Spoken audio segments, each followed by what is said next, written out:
गोंदिया शहरातील मालधक्का येथील मनुमान मंदिरासमोर रेल्वे गाडीतून गांजा घेऊन जाणाऱ्या विधी संघर्ष मुलासह 2 आरोपींना स्थानिक गुन्हे शाखा आणि रामनगर पोलिसांनी रंगेहात अटक केली आहे। पोलिसांनी 1,67,500 रुपये किमतीचा 8 किलो 325 ग्रॅम गांजा जप्त केला आहे। देवेंद्र धनेश्वर बेहेरा आणि विधी संघर्ष बालक अशी अटक करण्यात आलेल्या आरोपींची नावे आहेत।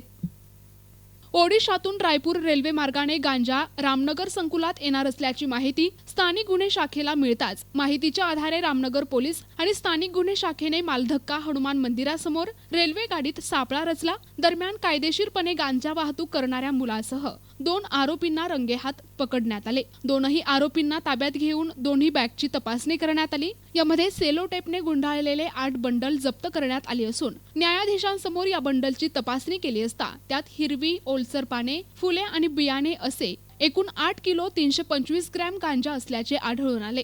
याची किंमत 1,67,500 रुपये आहे असे सांगण्यात आले असून वरिष्ठांच्या सूचनेनुसार जप्तीची प्रक्रिया पार पडली। ओडिशा राज्यातील अंगुल जिल्ह्यातील माहुल मुंडा साही येथील रहिवासी असलेल्या देवेंद्र धनेश्वर बेहेरा आणि 17 वर्षीय विधी संघर्ष मुलाविरुद्ध रामनगर पोलीस ठाण्यात गुन्हा दाखल करण्यात आला आहे। ही कारवाई वरिष्ठांच्या सूचनेनुसार स्थानिक गुन्हे शाखेचे पोलीस निरीक्षक दिनेश लवडे यांच्या मार्गदर्शनाखाली रामनगर पोलीस निरीक्षक प्रवीण बोरकुटे यांच्या मार्गदर्शनात सहाय्यक पोलीस निरीक्षक धीरज राजूरकर, पोलीस उपनिरीक्षक शरद सैदाने, रामनगर पोलीस स्टेशनचे उपनिरीक्षक अमोल वाघमोडे, सहाय्यक फौजदार राजेश भुरे तसेच स्थानिक गुन्हे शाखेचे पथक आणि रामनगर पोलीस स्टेशनचे पथक यांनी केले आहे।